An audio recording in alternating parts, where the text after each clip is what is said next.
اللہ اللہ الحمدللہ رب العالمین والصلاة والسلام علی سید المرسلین اما بعد فاعوذ باللہ من الشیطان الرجیم بسم اللہ الرحمن الرحیم والصلاة والسلام علیک یا رسول اللہ وعلی آلک واصحابک یا حبیب اللہ الصلاة والسلام علیک یا نبی اللہ وعلی آلک واصحابک یا نور اللہ۔ سلسلہ ہے اللہ کے حقوق۔ اللہ تعالیٰ کا بڑا پیارا حق بیان ہو رہا تھا اور وہ تھا اللہ تعالیٰ پہ توکل کرنا، اللہ تعالیٰ پہ بھروسہ کرنا۔ قرآن مجید میں اس کے بارے میں جو فضائل اور احکام ہیں، اسی طرح احادیث طیبہ میں جو اس کے فضائل بیان کیے گئے، ان پر کچھ کلام ہم نے کیا تھا، اور پھر توکل کا جو بیک گراؤنڈ ہوتا ہے، جو اس کے پیچھے ہمارے عقائد ہیں، ان کا کچھ ذکر ہوا تھا۔ مزید تفصیلات انشاءاللہ عز و جل آج کے سلسلے میں عرض کرتا ہوں۔ توکل کا جو لغت کے اعتبار سے معنی ہے وہ ہے بھروسہ کرنا، اور شریعت کی اصطلاح میں اس کا مطلب ہے کہ اپنی زندگی کے جملہ کاموں میں اللہ تعالیٰ پہ بھروسہ کرنا۔ تو گویا توکل لغت کے اعتبار سے تو مطلقاً بھروسے کو کہتے ہیں، جبکہ شریعت کی اصطلاح میں اس کا معنی ہے اللہ تعالیٰ پر بھروسہ کرنا، اسے اپنا کارساز حقیقی سمجھنا، کارساز حقیقی ماننا، اور اس کے ساتھ یہ سمجھنا کہ اللہ تعالیٰ ہی اصل میں میرے کاموں کو پایۂ تکمیل تک پہنچانے والا ہے۔ اچھا، اب اس کے ساتھ بہت ساری چیزیں متعلق ہو جاتی ہیں۔ ہمارا دین جو ہے، نہ تو یہ ترک اسباب کا نام ہے اور نہ ترک توکل کا نام۔ ترک اسباب یہ ہے کہ بندہ اسباب چھوڑ دے، کوئی ذریعہ اختیار نہ کرے اور سمجھے کہ مجھے نتیجہ مل جائے گا، نہ کھیتی باڑی کرے اور سمجھے کہ فصل آ جائے گی، محنت نہ کرے اور سمجھے کہ مجھے رزق مل جائے گا، کسی کام کے لیے کوشش نہ کرے اور سمجھے کہ میرا کام ہو جائے گا۔ تو یہ والی چیز جو ہے، یہ ہے ترک اسباب۔ اور دوسرا ہے ترک توکل۔ ترک توکل یہ ہے کہ صرف اسباب پر بھروسہ کر لیا جائے اور یہ سمجھا جائے کہ جو ہوگا اسباب سے ہوگا، اسباب سے ہٹ کر کچھ نہیں ہوتا۔ تو یہ جو دونوں رویے ہیں، یہ غلط ہے۔ ہمارا دین نہ تو اسباب چھوڑ دینے کا فرماتا ہے اور نہ توکل ترک کرنے کی اجازت دیتا ہے، بلکہ ان دونوں کا جو کمبینیشن ہے اس کا حکم دیتا ہے کہ بندہ اسباب اختیار کرے اور اس کے بعد نتیجہ اللہ تعالیٰ پر چھوڑ دے۔ پھر اسباب کے درجے ہیں۔ یہ تو ہے کہ اسباب اختیار کیے جائیں، لیکن اس کا یہ مطلب بھی نہیں ہے کہ بندہ اسباب کی اتنی گہرائی کے اندر گھس جائے کہ اب اس کی نظر میں اسباب سے ہٹ کر کوئی چیز ہی نہ ہو، اور توکل کا لفظ تو استعمال کرے لیکن اسباب کو اصلاً کسی صورت بھی نہ چھوڑے، خواہ وہ ظنی اسباب ہوں یا وہ وہمی اسباب ہوں۔ تو یہ جو رویہ ہے، یہ ہے توکل علی الاسباب، یہ توکل علی اللہ نہیں۔ اچھا، یہ جو دونوں طریقے ہیں کہ بندہ یا تو اسباب چھوڑ دے اور یا پھر توکل چھوڑ دے، ان دونوں رویوں کا نقصان کیا ہوتا ہے؟ اگر بندہ اسباب چھوڑ دے تو یہ سستی، کاہلی، کام چوری کی طرف لے جاتا ہے، آدمی کچھ بھی نہیں کرتا۔ اور بارہا ایسا ہوتا ہے کہ کئی لوگ جو توکل کو پوری طرح سمجھتے نہیں ہیں، وہ توکل کے نام پر سستی، کاہلی، لاپرواہی اور غفلت کا شکار ہو جاتے ہیں۔ جہاں شریعت نے حکم دیا ہے کہ اسباب جمع کرو، وہاں پر بھی وہ توکل کا نام لے کے باقی ساری چیزیں چھوڑ دیتے ہیں، حالانکہ وہاں پر اسباب اختیار کرنے کا اللہ تعالیٰ حکم دیتا ہے۔ جیسے مثال کے طور پہ کفار سے مقابلہ ہے، ہم پر کوئی حملہ آور ہوتا ہے، اب اس کا جواب دینے کے لیے ضروری ہے کہ ہمارے پاس پاور ہو، ہمارے پاس سامان جنگ ہو، ہمارے پاس اسلحہ ہو۔ اس کے بغیر ہم یہ نہیں کہیں گے کہ بھئی اصل نام کی تو چیز کوئی نہیں، لیکن بس ہم توکل کے اوپر لڑائی کریں گے۔ توکل کے اوپر یہاں پر لڑائی نہیں کی جائے گی۔ اللہ تعالیٰ قرآن پاک میں حکم ارشاد فرماتا ہے وَأَعِدُّوا لَهُم مَّا اسْتَطَعْتُم مِّن قُوَّةٍ وَمِن رِّبَاطِ الْخَيْلِ، فرمایا کہ جتنا تم سے ہو سکتا ہے اتنی قوت تیار رکھو اور گھوڑے باندھ کے رکھو، یعنی جو تمہارے پاس اسباب ہو سکتے ہیں وہ اسباب جمع کرو، اب اس کے بعد اللہ تعالیٰ پہ بھروسہ کرو۔ تو اگر بندہ صرف توکل کا نام لے اور اسباب کو چھوڑ دے تو سستی، کاہلی، غفلت اور لاپرواہی کا شکار ہو جاتا ہے۔ اور اگر توکل چھوڑ دے اور اس کی جگہ صرف اسباب کو سب کچھ سمجھ لے تو یقین کیجیے اس کا نقصان بھی بہت ہے۔ اور ہمارے ہاں جو ماحول ہے، جو اوورآل پوری دنیا کے اندر ہے، وہ مسلمان ہے یا غیر مسلم ہے، ان کی اکثریت میں جو پرابلم ہے وہ یہ نہیں ہے کہ وہ توکل کر کے بیٹھ گئے اور اسباب چھوڑ دیے، نہیں، بلکہ ان کا پرابلم یہ ہے کہ اسباب پر بھروسہ کر لیا اور توکل کو چھوڑ دیا، خدا پہ بھروسہ چھوڑ دیا۔ جیسے اب جو کفار ہیں ان کا تو اللہ تعالیٰ پہ توکل کا مطلب ہی کوئی نہیں ہوتا، وہ تو صرف اسباب کو سب کچھ سمجھتے ہیں۔ لیکن مسلمانوں کی اکثریت بھی چونکہ دین سے دور ہے، چونکہ علم دین سے دور ہے، چونکہ قرآن و حدیث کو سمجھ کے پڑھا نہیں، تو اب نتیجہ یہ ہے کہ توکل کا نام لینا بھی ان کے سامنے مشکل ہو جاتا ہے۔ آپ اخباروں کے آرٹیکل پڑھیں، آپ بڑے بڑے لمبے بھاشن دینے والوں کی باتیں سنیں، وہ آپ کو اسباب اسباب اسباب اسباب، بس اسباب کی دنیا میں رکھیں گے۔ بندہ خود اپنی ذات کے اعتبار سے یہ سمجھتا ہے کہ جو بھی ہوگا اسباب سے ہوگا، اسباب سے ہٹ کر دوسری کوئی چیز ہی نہیں۔ لیکن اس کا نتیجہ کیا ہوتا ہے؟ اس کا نتیجہ ہوتا ہے ٹینشن، ڈپریشن، سٹریس، انگزائٹی۔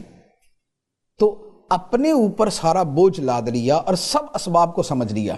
اب اسباب ہیں تو بندہ سمجھتا کچھ ہوگا، اسباب نہیں تو سمجھتے کچھ نہیں ہوگا۔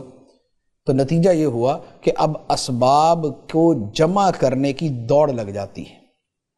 جب اس کے جمع کرنے کی دوڑ لگ جاتی ہے تو اب اس کا نتیجہ یہ ہوتا ہے کہ پھر بندہ اس کا اپنے اوپر دباؤ لیتا ہے اور پھر وہ درجہ بدرجہ بڑھتے ہوئے کہاں سے کہاں پہنچ جاتا ہے۔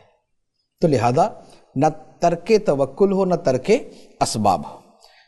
اچھا، اس کے بعد اس کے لیے ایک بڑی مشہور حدیث مبارک ہے نبی پاک صلی اللہ تعالیٰ علیہ وآلہ وسلم کی، کہ آپ نے فرمایا کہ اونٹ کا گھٹنا باندھو اور توکل کرو۔ یعنی کسی نے پوچھا کہ یا رسول اللہ میں اونٹ پر بیٹھ کے آیا ہوں تو اونٹ کو کھلا چھوڑ کے خدا پہ توکل کروں کہ اونٹ ادھر ہی کھڑا رہے گا، یا اونٹ کو باندھ کر خدا پہ توکل کروں؟ نبی پاک صلی اللہ علیہ وآلہ وسلم نے فرمایا اونٹ کا گھٹنا باندھ کر خدا پہ توکل کرو۔ یہ نہیں ہے کہ اونٹ کو کھلا چھوڑ دیا، اب وہ جدھر مرضی نکل جائے اور بندہ بولے کہ میں فارغ ہو کے باہر نکلوں گا تو اونٹ ادھر ہی کھڑا ہوگا، نہیں۔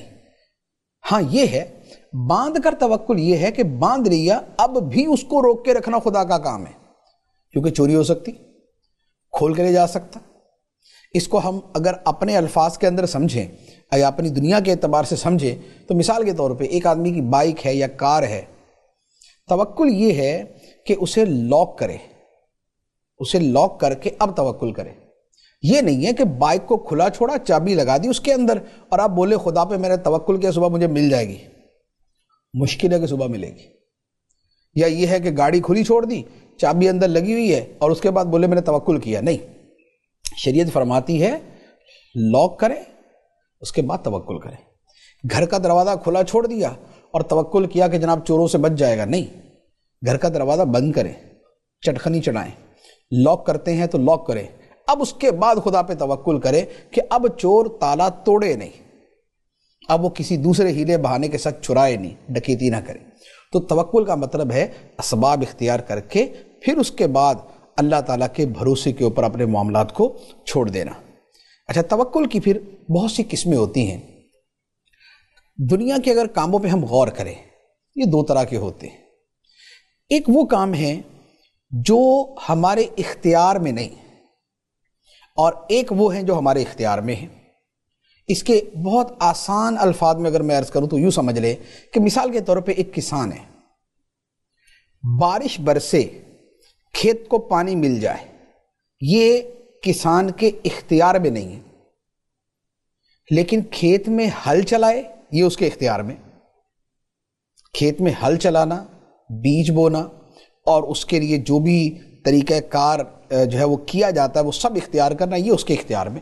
تو کام جو ہے دو طرح کے، ایک وہ جو بندے کے اختیار میں ہے اور ایک وہ جو اس کے اختیار میں نہیں.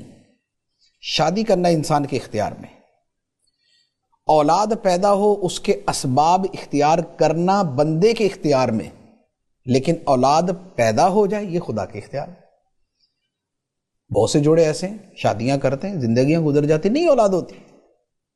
تو انہوں نے شادی کی، اولاد کے اسباب اختیار کیے، لیکن اس سے اگلا معاملہ وہ خدا کے اختیار میں، اولاد ہو یا نہ. تو جو کام ہیں وہ دو طرح کے ہیں، کچھ ہمارے اختیار میں ہوتے ہیں، کچھ ہمارے اختیار میں نہیں ہوتے. اچھا، اب دونوں طرح کے کاموں میں اللہ تعالیٰ پر توکل کرنا ہوتا ہے، خواہ وہ غیر اختیاری ہیں یا وہ اختیاری ہیں، دونوں میں اللہ تعالیٰ پہ توکل کرنا، لیکن اس کی نوعیت مختلف ہو جاتی. میں اس نوعیت کے اوپر مزید آگے جا کے کلام کروں گا، لیکن یہاں پر تھوڑی سی اس کی تفصیل ایک اور اعتبار سے میں عرض کرتا ہوں کہ بعض اوقات یہ تو ہوتا ہے کہ بھئی ہمیں یہ تو سمجھ آتا ہے کہ جو غیر اختیاری چیزیں ہیں ان میں بندہ اللہ تعالیٰ پہ توکل کرے. مثال کے طور پہ ایک ملک کے اندر جیسے ڈیم ہے، اب ڈیم میں پانی بھرے گا جب بارش ہوگی، تو اب بارش برسانا تو ہمارے اختیار میں نہیں ہے، تو اب اس میں اللہ تعالیٰ پہ توکل ہے کہ مولا تو بارش برسائے گا، ڈیم بھر جائیں گے، ملک کا نظام چلے گا. یا ایک آدمی نے فصل بنائی، فصل جو ہے وہ اگانے کے لیے بیج وغیرہ بوئے، اب اس کے بعد دعا کرتا ہے مولا بارش برسانا تیرا کام ہے. تو جو غیر اختیاری ہیں اس میں تو اللہ پہ توکل کرنا سمجھ آتا ہے، لیکن بعض لوگ کہتے ہیں کہ بھائی جو اختیاری کام ہے جو کرنا ہی ہم نے، اس میں اللہ تعالیٰ پہ توکل کرنے کا مطلب کیا ہوا؟ وہاں تو ہم اسباب اختیار کریں گے، کام ہو جائے گا، تو وہاں توکل کیا ہے؟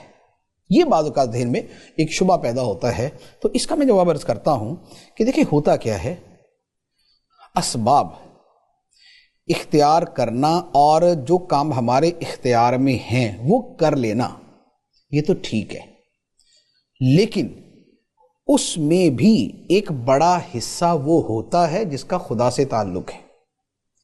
جیسے ہمارے اختیار میں ہے کہ ہم ایک طالب علم کی اگر مثال لیں، ایک طالب علم کے اختیار میں ہے کہ وہ محنت کرے، پورا سال جو ہے وہ پابندی کے ساتھ وہ اسکول، کالج، یونیورسٹی جائے، پنکچویلٹی دکھائے اور توجہ سے پڑھے، اس کے بعد ٹیوشن لے، کوچنگ لے اور پورا سال بھرپور طریقے سے محنت کرے. اچھا، اب اس کا نتیجہ یہ ہوگا کہ جب اس نے ساری کتاب ہی یاد کی ہوئی ہے تو اگر یہ اس کے ایگزام دے گا، اس کے پیپر دے گا، پاس ہی ہوگا. اب یہاں پر ایسی کیا چیز ہے کہ بھائی جو اس کی راہ میں رکاوٹ بنے؟ تو یہاں توکل کس بات کا؟ پورا سال محنت کی، اس کے بعد پیپر دیے. اب جب پیپر پورا سال محنت کر کے دیے ہیں، دینے جا رہا ہے، تو ٹھیک ہے، اب سارا کچھ صحیح ہو جائے گا. لیکن یہاں پر بھی توکل کریں گے. کیوں؟ اس لیے کہ یہاں پر بھی کچھ معاملات ایسے ہوتے ہیں جو بندے کے اختیار سے باہر ہوتے ہیں. کیسے؟ ایک آدمی پورا سال، ایک طالب علم پورا سال پڑھتا ہے، محنت کرتا ہے، امتحان کے دن بیمار ہو جاتا ہے. اب بیماری کی وجہ سے پیپر دینے جا ہی نہیں سکتا. تو اب دیکھیں پورے سال کی محنت ضرور اس کے اختیار میں تھی، لیکن اس دن بیمار پڑ گیا، گھر سے نکلا ایکسیڈنٹ ہو گیا، یا جہاں پیپر دینے گیا خدا نہ خواستہ اس کے ساتھ کوئی ایسا انسیڈنٹ ہوا کہ جو اس نے پڑھا تھا وہ بھول گیا، یا جو اس کو سوال دیا گیا یہ اسے پوری طرح سمجھ نہیں سکا اور نتیجہ یہ ہوا کچھ اور ہی لکھ کے آ گیا. اور ایسا ہوتا ہے، آپ ذہین سے ذہین طالب علم سے پوچھ لیں، کئی مرتبہ ان کے ساتھ ایسا ہوتا ہے کہ اپنی طرف سے جیسے ہی دیکھا او اچھا یہ ہے ٹر کر کے پورا لکھ دیا. پورا لکھنے کے بعد پیپر ہاتھ میں پکڑا کے وہاں پر ایگزامینر کے ہاتھ میں دیکھے، گھر پہ آ کے بتایا کہ میں نے یہ کیا. اب جو اس کو دیکھا تو پتا چلا ارے یہ تو پوچھا ہی کچھ اور تھا. تو اب جلد بازی میں کسی بھی وجہ سے پورے سال کی محنت ضرور ہے لیکن پھنس گیا. اچھا، اسی طرح ایگزامینیشن ہال میں بعض اوقات ایسی کوئی چیز ہو جاتی ہے کہ انسان کے اختیار میں نہیں، اور سارا اس کا یاد کیا کرایا جو ہے وہ مشکل میں پڑ جاتا ہے۔ میں آپ کو ایک اپنی مثال عرض کرتا ہوں۔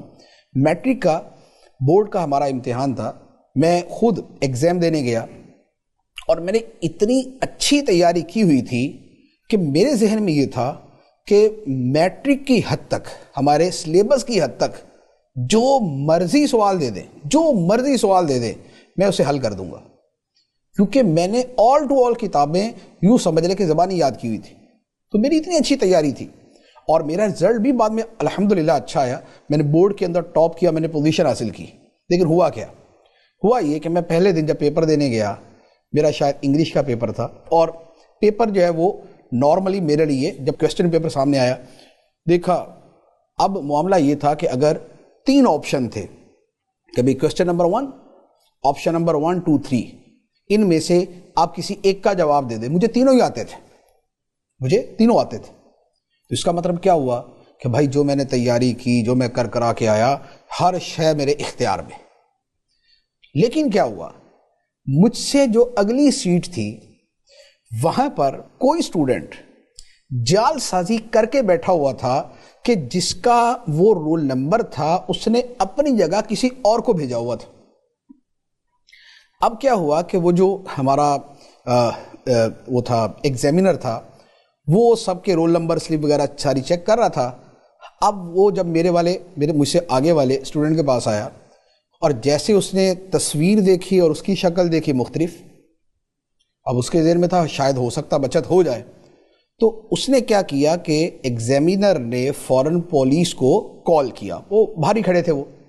اب اس نے جیسے پولیس والے کو باہر آواز دی، یہ جو آگے والا اسٹوڈنٹ تھا اس نے جمپ مارا، جو میرا ٹیبل تھا وہ بھی گرایا اور وہ جو ایگزامینر تھا اسے بھی گرایا، دھکا دیا اور بھاگ گیا۔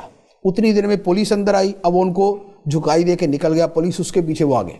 اب کیا ہوا کہ یہ جو واقعہ ہوا، اب ہماری زندگی میں تو پہلی مرتبہ ایسا ہوا، اب اس کی وجہ سے بدن پہ ایسی کپکپی طاری ہوئی کہ ہاتھ کانپنا شروع ہو گئے۔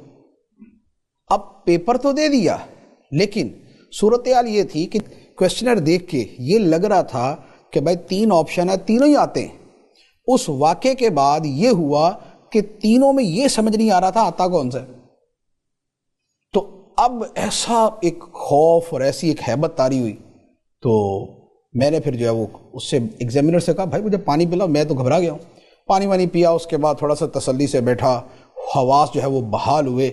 اب وہ 3 گھنٹے کے اندر سارا کچھ کرنا تھا، 1 گھنٹہ تو اسی میں گزر گیا، 2 گھنٹے میں بہرحال جیسے تیسے کر لیا، اچھا ہو گیا، پاس ہو گیا، ٹاپ کیا، پوزیشن مل گئی، سب کچھ ہو گیا۔ لیکن واقعہ سنانے کا مقصد یہ ہے کہ شروع میں ہی وہ واقعہ ہوا تو 1 گھنٹے میں بحال ہوگی طبیعت، اور اگر 1 گھنٹے بعد ہوتا تو اب اس کے بعد تو آخر تک بحال نہیں ہوتے۔ تو بندہ سارا کچھ کر کے بھی جائے، اس کے بعد بھی اس کے ساتھ کچھ ہو جائے، یہ کوئی بعید نہیں ہوتی۔ تو اس لیے جو اختیاری معاملات ہیں وہاں پر بھی بندے کو بہت کچھ توکل کے حوالے کرنا ہوتا ہے، خدا پہ بھروسہ کرنا ہوتا ہے۔ دنیا کے بہترین ڈرائیور جو سمجھتے ہیں کہ جناب کار تو ہمارے اشارے پہ چلتی، لیکن کیا ایکسیڈنٹ نہیں ہوتے؟ ایکسیڈنٹ ہوتے ہیں۔ ابھی میں کل پرسوں ایک خبر پڑھ رہا تھا، ابھی نئی وہ گاڑیاں آنا شروع ہوئی ہیں، ڈرائیور لیس کار، کہ جس میں ڈرائیور نہیں ہوتا، آرام سے بیٹھے ہوئے اور آٹو کے اوپر گاڑی چل رہی ہے۔ ابھی کل غالباً اس کا 35واں ایکسیڈنٹ ہوا ہے۔ امریکہ کی بہت بڑی کمپنی کے جس نے اپنی کار لانچ کر دی ہے کہ بھئی اب آپ اس میں سفر کر سکتے ہیں، اور اپنی طرف سے سب کچھ انہوں نے جو سینسر لگانے تھے، جو کچھ کرنا تھا سب کر لیا، لیکن کہاں کیا چیز ڈیفیکٹ آ جائے، فالٹ آ جائے، پرابلم آ جائے، اور ایکسیڈنٹ ہوا، 2 بندے بیٹھے تھے، دونوں مر گئے، ایک آگے بیٹھا تھا، پیچھے بیٹھا تھا۔ گاڑی کی ایسی حالت تھی، میں نے خود تصویر دیکھی ہے اس کی، گاڑی کی ایسی حالت تھی کہ جس کو بولے نا کہ کچومر نکلا ہوا تھا۔ تو اختیار کا دائرہ سارے کا سارا طے کرنے کے باوجود بھی آگے جا کے وہ معاملہ موجود ہوتا ہے کہ جہاں اختیار ختم ہو جاتا ہے اور توکل شروع ہو جاتا ہے۔ تو لہذا یہ نہیں ہے کہ انسان اسباب کا معاملہ ہے، اختیار کا معاملہ ہے، اور بندہ سمجھے کہ سارا کچھ ہو گیا۔ میں آپ کو ایک اور دلچسپ واقعہ اسی حوالے سے سناتا ہوں کہ یہی کہ ایک طالب علم پورا سال محنت کرے، سارا کچھ کر کرا کے اب اپنی طرف سے کانفیڈنٹ ہو کے بیٹھا ہوا کہ مجھے سب کچھ آتا ہے، لیکن کچھ ایسا واقعہ ہو جاتا ہے کہ انسان کے بس سے باہر۔ ہمارے ایک بڑے اچھے جاننے والے، ان کا گریجویشن کا ان کا پیپر تھا، بی اے کا انگلش کا پیپر، اپنی طرف سے پہلا پیپر تھا، یعنی کہ وہ جتنے بھی 12-14 پیپر ہوتے اس میں سے پہلا پیپر تھا، بھرپور تیاری کر کے گئے، اور اتنی تیاری کہ وہی جو میں نے عرض کیا نا کہ 4 آپشن آئے تو چاروں ہی آتے ہیں۔ تو جیسے وہ تھا کہ ایسے لکھیں، یعنی کہ مضمون لکھیں انگلش کے اندر، اور 4 آپشن دیے، اس کو چاروں آتے تھے۔ اپلیکیشن آئی کہ بھئی یہ اپلیکیشن، 2 اپلیکیشن یا 2 لیٹر میں سے کوئی ایک لکھ دے، اس کو دونوں اپلیکیشن آتی تھی، دونوں لیٹر آتے تھے۔ لیکن پرابلم کیا ہوا؟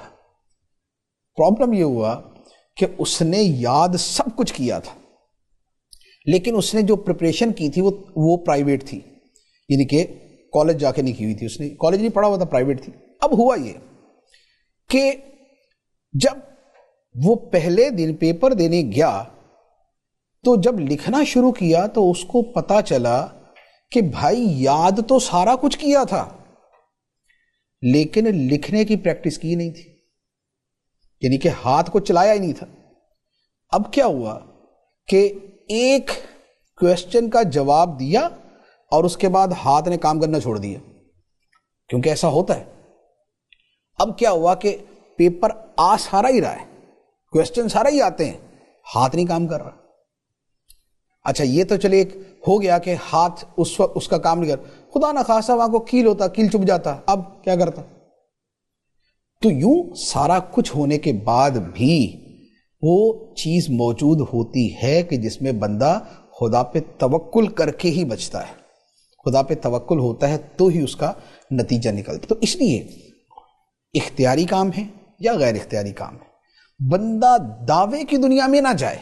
غیر اختیاری کے اندر تو خدا پہ بھروسہ کرنا مسلمان عام طور پہ کرتے ہی ہیں، لیکن اختیاری کے اندر غفلت ہوتی ہے۔ بندہ سمجھتا ہے کہ جناب میں سب کچھ کر سکتا ہوں، ہر شے تو میں نے کر لی ہے، لیکن نہ زندگی موت کا پتہ، نہ صحت بیماری کا پتہ، نہ کسی حادثاتی آفت کا پتہ۔ ایسا عجیب بندے کے ساتھ واقعہ ہوتا ہے کہ الامان والحفیظ۔ کتنے ایسے وہ ہیں کہ ایک آدمی جب وہ شادی کر کے گیا، ابھی گھر کے دروازے پہ قدم رکھا کو واقعہ وہ ختم ہو گیا۔ اس طرح کی مثالیں ہزاروں ہوں گی۔ تو لہٰذا اختیاری اور غیر اختیاری دونوں طرح کے معاملات میں اللہ تعالیٰ پہ بھروسہ کرنا ہوتا ہے۔ اچھا اب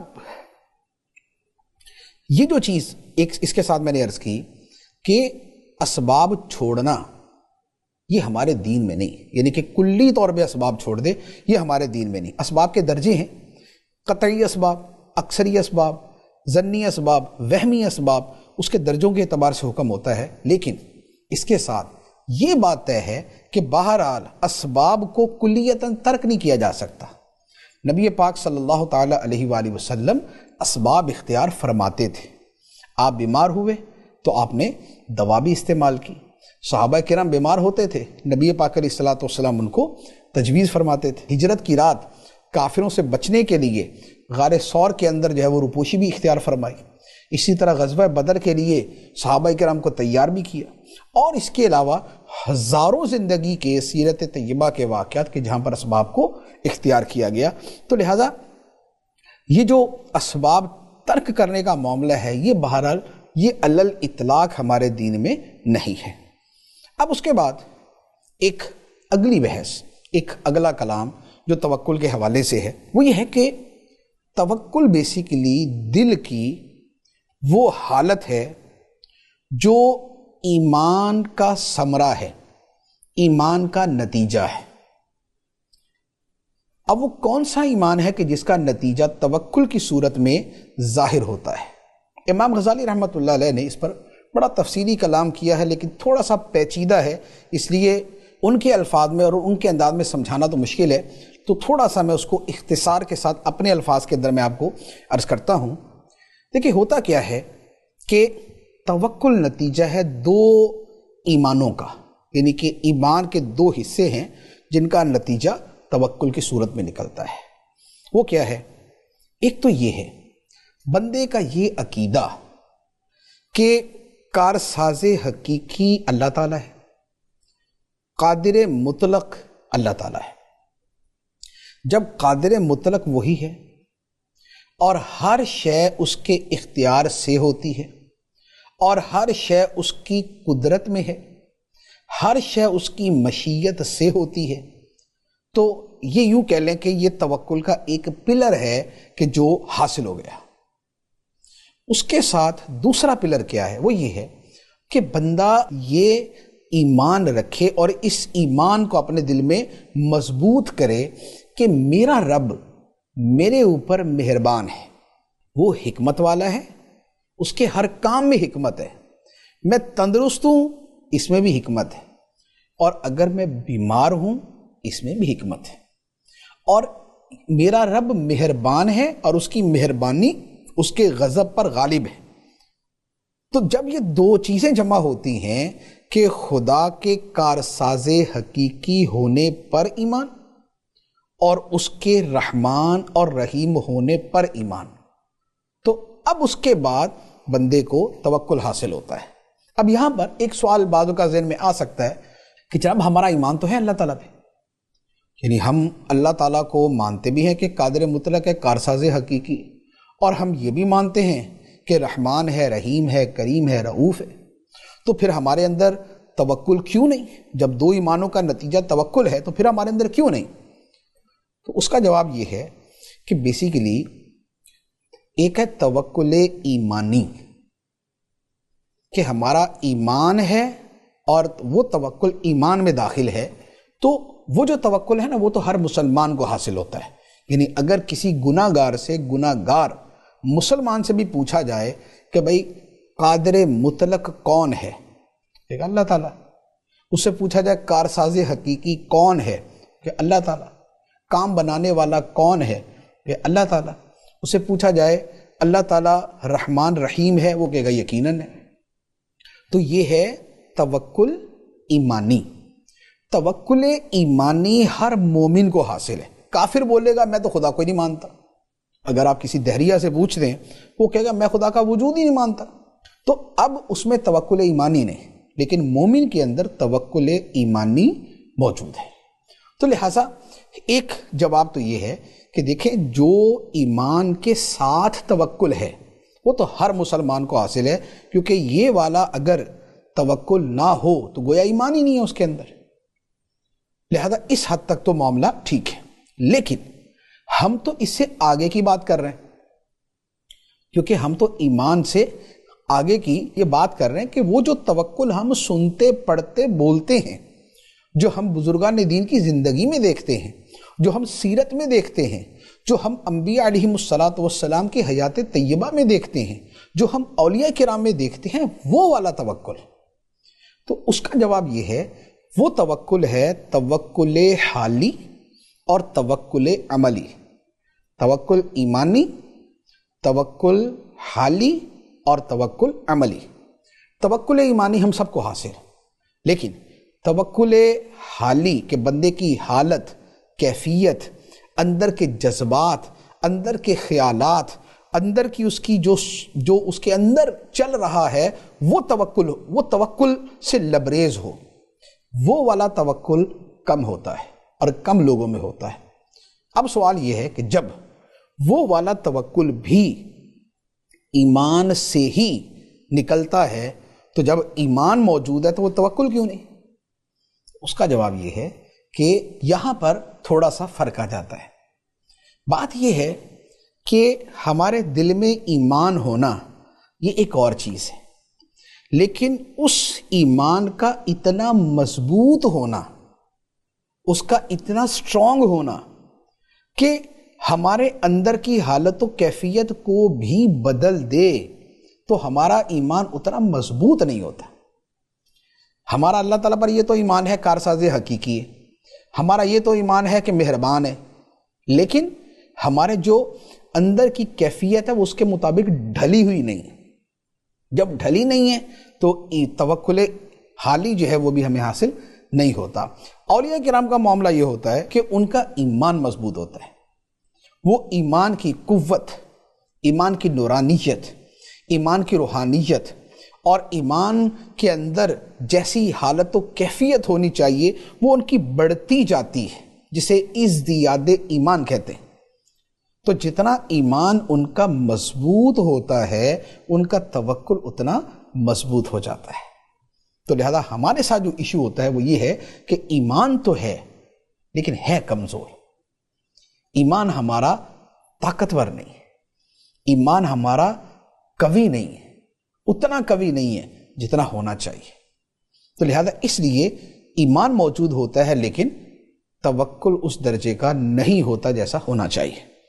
اچھا، یہ توکل کی وہ بنیاد کے کس کے نتیجے میں بندے کے دل میں توکل پیدا ہوتا ہے۔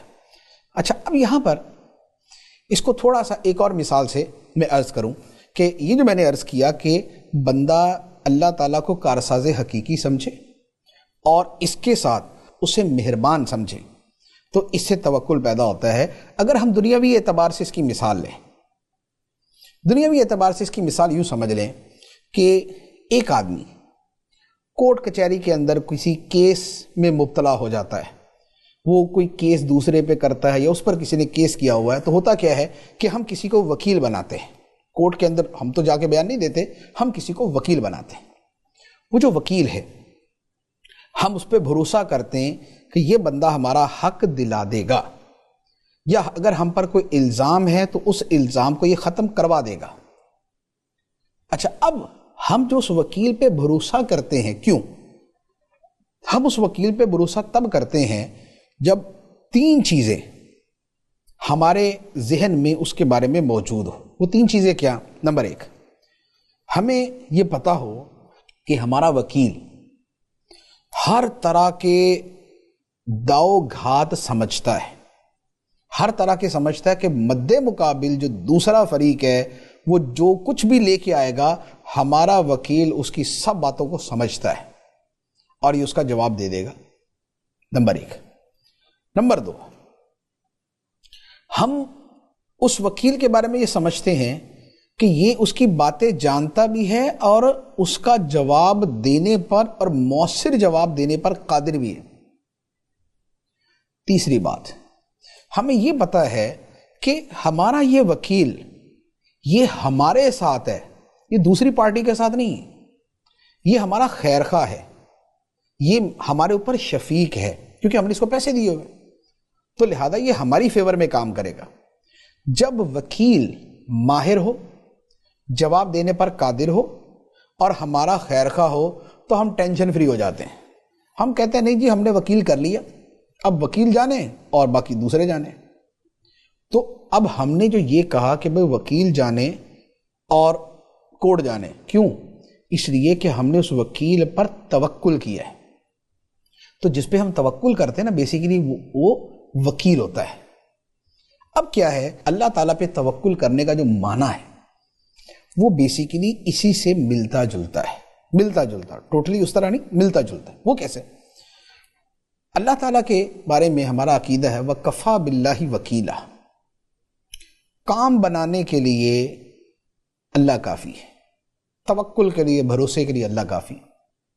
اب اگر ہمارے دل میں یہ بات موجود ہو جو ہمارے دل میں اپنے وکیل کے بارے میں، کہ اللہ تعالیٰ ہمارے معاملات کو جانتا ہے اور وہ ہم پہ مہربان ہے اور وہ ہر طرح کی چیزوں کو جانتا اور اس کے مطابق جو ہے وہ ہمارے حق کے اندر وہ کرنے والا ہے، یہ جتنا مضبوط ہوگا ہمارا توکل اتنا مضبوط ہو جائے گا۔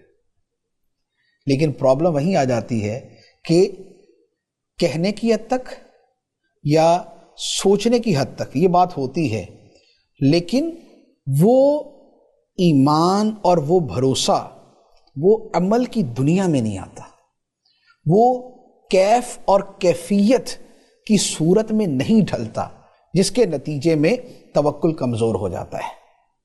اچھا، پھر اس کے بعد توکل کے درجات کے اعتبار سے ایک اور بڑا خوبصورت کلام کیا ہے، اسی کو انہوں نے آگے بڑھاتے ہوئے کہ توکل کے 3 درجے ہوتے ہیں۔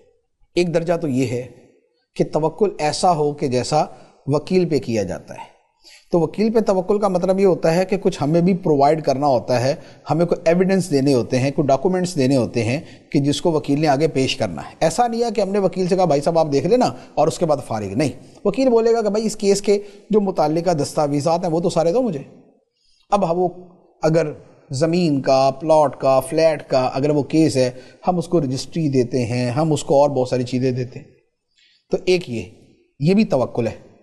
دوسرا توکل یہ ہوتا ہے کہ جو چھوٹے بچے کو اپنی ماں پہ ہوتا ہے، چھوٹے بچے کو مارے اس نے ماں کو دیکھنا، اس کو روٹی چاہیے اس نے ماں کو دیکھنا، اس کو جو ہے وہ کہیں جانا ہے اس نے ماں کو دیکھنا، اسے کوئی شے چاہیے اس نے ماں کو دیکھنا۔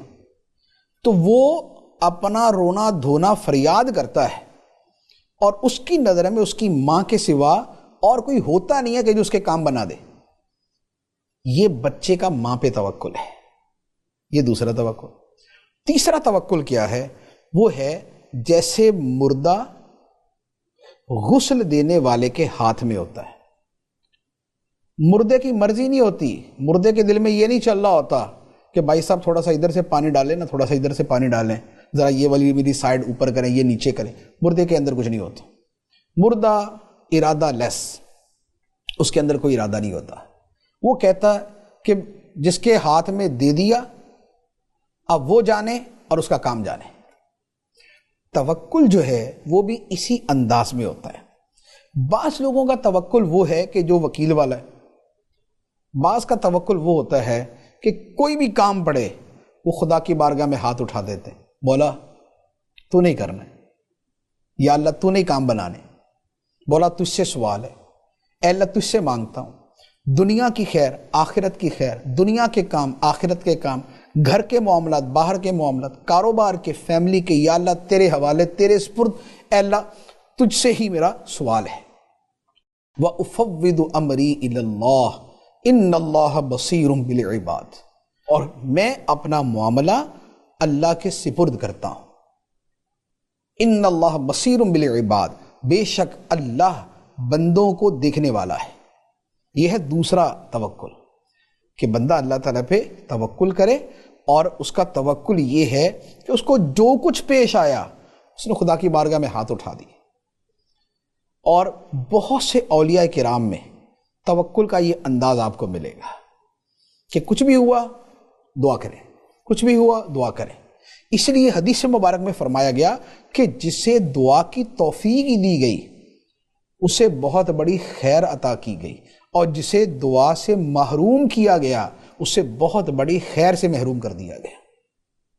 ہماری زندگیوں کے اندر توکل کا یہ والی جو صورت ہے یہ بھی کم ہے کہ ہمارے ہاں دعا کا رجحان کم ہے۔ حتی الامکان اپنا زور بازو اور اپنا سارا کچھ لگا دیتے ہیں، اس کے بعد اگر نہیں کام بنا تو پھر کہتے ہیں چلو یہ دعا کرتے ہیں۔ حدیث مبارک میں فرمایا اللہ تعالیٰ سے کثرت سے مانگو، اللہ تعالیٰ سے بڑی کثرت کے ساتھ دعا کیا کرو، کیونکہ اللہ تعالیٰ دعا مانگنے والے کو پسند فرماتا ہے۔ یہ دوسرا۔ تیسرا یہ ہے جو کچھ اور اولیاء کرام کا ہے کہ وہ اپنا سب کچھ خدا کے حوالے کر دیتے ہیں کہ مولا جانے اور وہ خود ہی کام بنا دے گا، جیسے حضرت ابراہیم علیہ السلام نے کیا۔ جب ان کو آگ میں ڈالا جانے لگا تو جبرائیل امین علیہ السلام نے پوچھا کہ اے ابراہیم کوئی سوال ہو تو آپ کی کوئی بات خدا کی بارگاہ میں پہنچا دوں؟ تو حضرت ابراہیم علیہ السلام نے کیا جواب دیا؟ فرمایا کہ علمہ بحالی، میرے رب کا میرے حال کو جاننا یہی مجھے کافی ہے۔ میرا رب جانتا ہے کہ میں کس حال میں ہوں، میرا رب جانتا ہے کہ میں اس کے نام پہ آگ میں ڈالا جا رہا ہوں، تو میرے رب کا جان لینا ہی کافی ہے۔ اور پھر کافی ہو گیا، خدا نے آگ کو ٹھنڈا کر دیا۔ یہ ہے توکل کا بہت اعلیٰ درجہ۔ تو یہ توکل کے 3 درجات ہیں جو بزرگان دین کی زندگی میں ہمیں نظر آتے ہیں۔